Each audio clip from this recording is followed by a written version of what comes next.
Hai hai hai.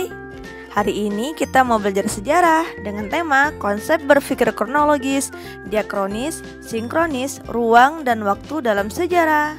Let's go. Kata sejarah berasal dari kata syajarotun yang berarti pohon. Dalam bahasa Inggris disebut dengan history atau masa lampau, bahasa Yunani historia atau belajar, dan bahasa Jerman Geschichte atau sesuatu yang telah terjadi.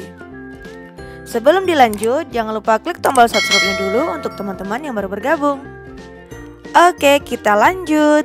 Pengertian sejarah. Sejarah adalah suatu ilmu pengetahuan yang mempelajari segala peristiwa atau kejadian yang ada pada masa lampau. Kemudian, sumber sejarah itu ada 3, yaitu sumber lisan, sumber tertulis, sumber benda atau artefak. Sumber lisan adalah sumber yang diperoleh dari penuturan yang terlibat atau yang menyaksikan sejarah, atau kita sebut dengan saksi hidup. Sumber lisan itu dibagi 2, pelaku sejarah dan saksi sejarah. Oke, langsung kita lanjutkan. Yang kedua yaitu sumber tulisan, yang artinya keterangan tentang peristiwa masa lampau yang disampaikan secara tertulis. Yang ketiga yaitu sumber benda atau artefak, yang artinya sumber benda yang berasal dari benda-benda kebudayaan.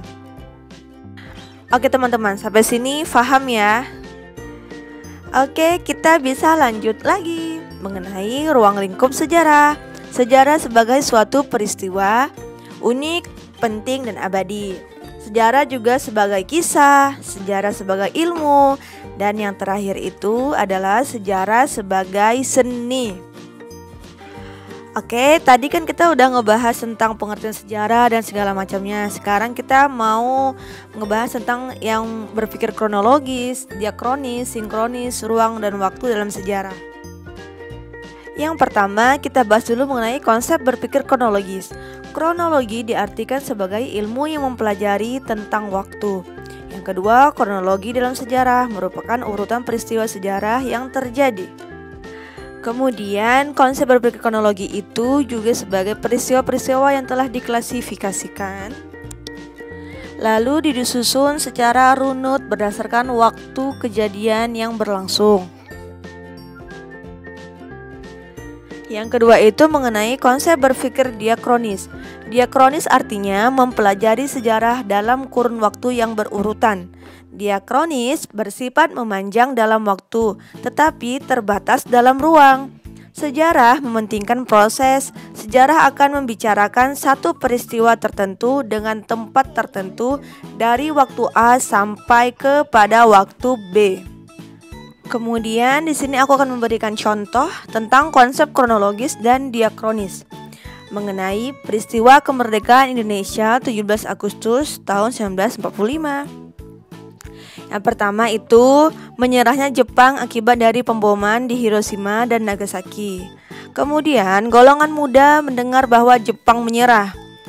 Dan selanjutnya golongan muda pun memaksa golongan tua untuk segera memproklamirkan kemerdekaan Indonesia.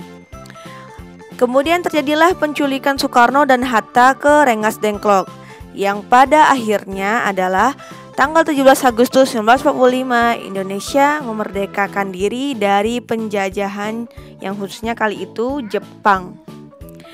Semoga teman-teman sampai di sini paham mengenai konsep kronologis dan diakronis ini ya. Oke, bisa kita lanjut. Kemudian kita lanjut lagi mengenai konsep sinkronik, yang artinya mempelajari peristiwa sejarah pada kurun waktu tertentu saja dan khas ilmu sosial. Cara berpikir sinkronik itu dia bersifat melebar dalam ruang serta mementingkan struktur dalam suatu peristiwa.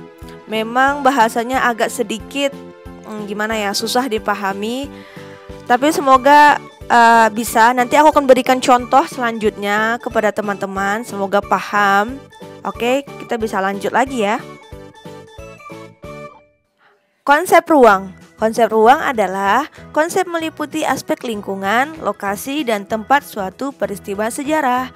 Contohnya itu seperti peristiwa pertempuran 10 November 1945 di Surabaya.